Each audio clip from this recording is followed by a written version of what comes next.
as my next guest could tell you, oftentimes it really is based on the candidate, him or herself. Bill Hagerty is the Tennessee senator, sits on the Senate Foreign Relations Committee, much more.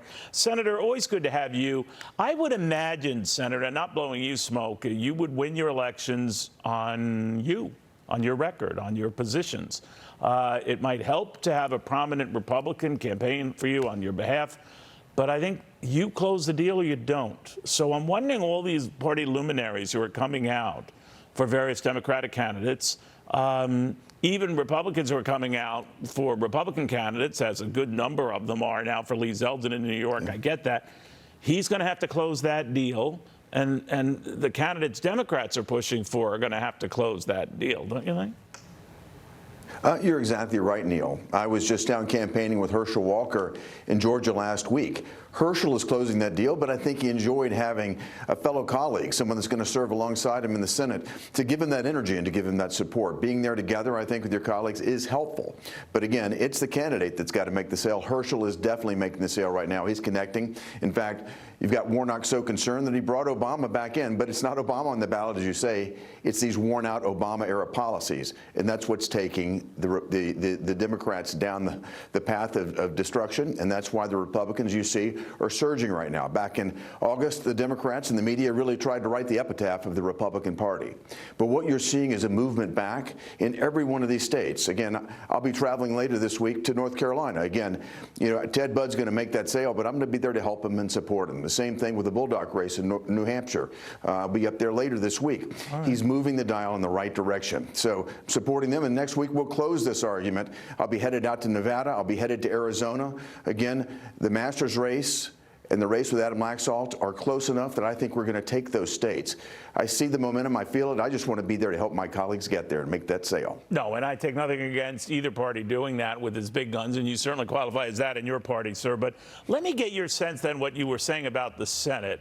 The House looks like, and I never want to take that leap, but a pretty good bet for Republicans.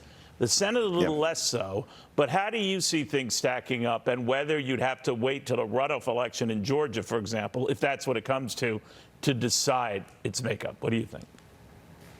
Well, Neil, I feel the momentum. We're pushing the momentum. I've got a site out now called blockbidennow.com.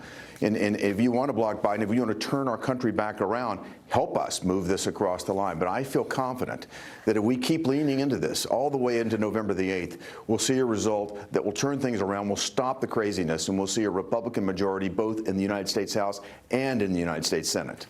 Do you worry that, you know, Republicans are going to be under the same pressure as other parties in power, if you become the party in power, let's say in Congress, in the House and the Senate, because it's been indiscriminate, this protest, it was against a liberal or a conservative who was revolted against by fellow conservatives in Britain, and a progressive president or moderate president turned on by an even more progressive former liberal candidate. So that they take it out on whatever party's in power. I'm talking about Brazil, the latest case. Yes, yes. No, I think that's wholly likely, and I think that it's actually appropriate in many cases. You look at what's happened with this party in power.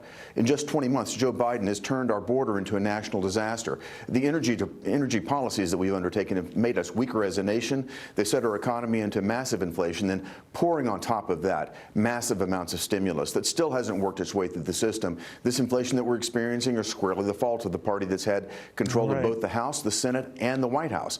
So I think it's right to hold them accountable. We're going to have to turn this around, though. Republicans are going to have to lead and give the American public the reason to vote for us in 2024. All right, we'll see what happens. Senator Hagerty, great seeing you again. Thank you, Neil. Happy travels. Great Safe to see travels. you, too. He's all over the place. Thank you.